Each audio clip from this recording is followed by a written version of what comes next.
Today I'm going to show you how to install the Fat Baggers clutch cable extension. I'm going to install the 4-inch extension, and according to them it will work up to a 12-inch bar. They sell a 6-inch that'll do 14-inch bars. They sell an 8 that will do up to 16, but I checked the website to make sure you get the right one for your model, as they are different for other models. I installed the Drag Specialties 5.5-inch risers, which remove the clutch cable from the factory triple tree hole where the cables run down, and it ran it closer to the tank as it was too short, and I don't like the way it looks, and I'll show you that video in a second of how it is run and why I don't like it. If you want to save some money, you can definitely use this install, but I didn't like the way it looked, and I'll get into that in the video. I would recommend for anything bigger than a 5.5-inch risers, I definitely recommend buying cable extensions, as the 5.5 is very tight, but it will go left and right without damaging the connectors or pulling out the wires. I do know that some people with the 6.5-inch have damaged the wires and the connectors, so if you're going to do it, be cautious. I'd rather you be safe than sorry. And I'll link down in the description the links for cablekits.com and the Burley website as well, that have great cable extensions and all the parts you're going to need. Let's get into the tools you're going to need and get into the install. Let's head to the bike. Here are the tools we're going to need. I'm just going to use 2 small precision screwdrivers, a 3/8 wrench open end, and a 7/16 open end to tighten the adjuster down. We'll get into that. Let's get to the bike.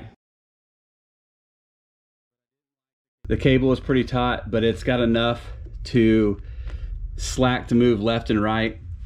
Here's what it looks like. I just didn't like the way this looked, and I was like, oh, it's all fine, I'll be okay. But you need to do this if you do anything more than, I believe, a 4.5-inch. I'm going to have the part number of the clutch extension. It comes from Fat Baggers, but here's the part number. What you got to do is, the first thing you got to do is unmount these clips. All right, to get the clips off, you just press and push them out. Pull. The other one's right here at the bottom.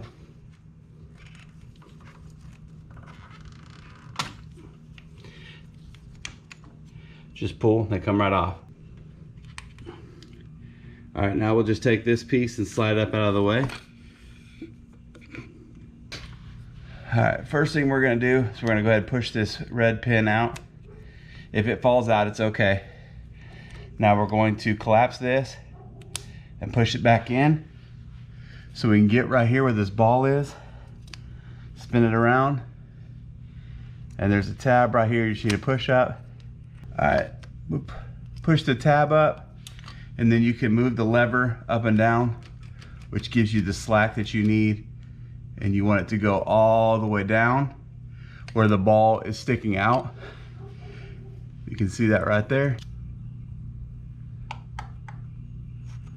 And just push it forward till the ball comes out, and then push it through, and then it will separate.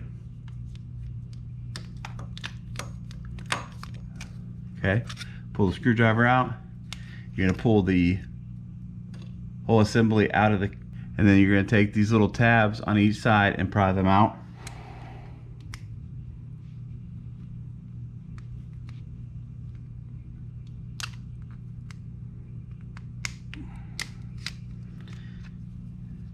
And you're going to remove this piece because you don't need it anymore. Now you're going to take this piece right here, put it on the cable, push it all the way down as far as it'll go. 7/16 and 3/8 wrenches. Loosen this up, bolt all the way up so it's all the way in, and nut. Put the ball in first, pull up, and now we're going to twist this all the way till it's tight, and then we're going to snug up the lock nut. All right, we'll take our wrenches, our 3/8 and our 7/16, and just tighten that up. And then we'll take our long bar with the hole through it, stick it all the way down through there, brace it up, and now we have the hole through the top. Now we need to re-rat the clutch cable up out of the way.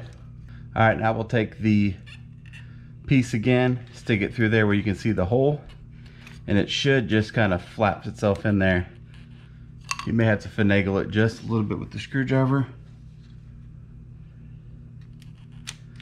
Falls right into place. Wish it pushed in all the way. You need to push this tab back down.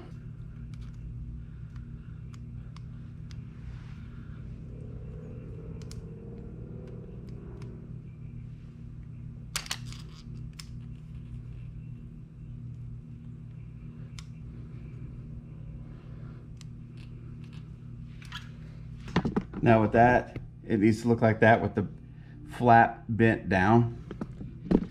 Now we'll take the tab, push the red thing back out where the clutch is back to normal. Get it where the adjustment's about right.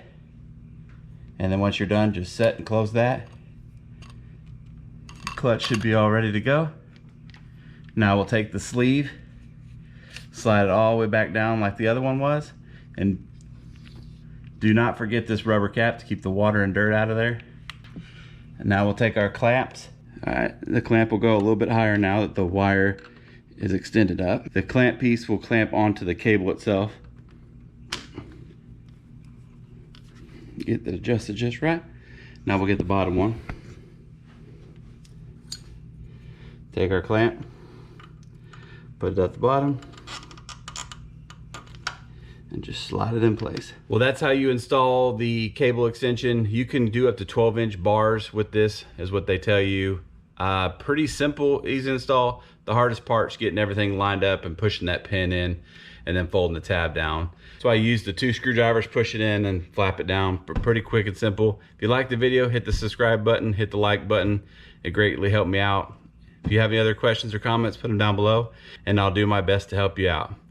But remember guys, ride safe, ride something, and we'll catch you on whatever I'm doing next. After the install, the cable should run in front of the riser bar, go down through the triple tree hole with the cable itself. And as you come down, it'll run right here by the brake lines and into the extension and just back to normal. But that is the install. I think it looks so much better than running right here. It gets in the way, rubs up against this, and just kind of gets kinked. But that is the exact way it's supposed to be. Through the hole, out through the top of there, and into the clutch cable. Pretty nice, quick, easy install.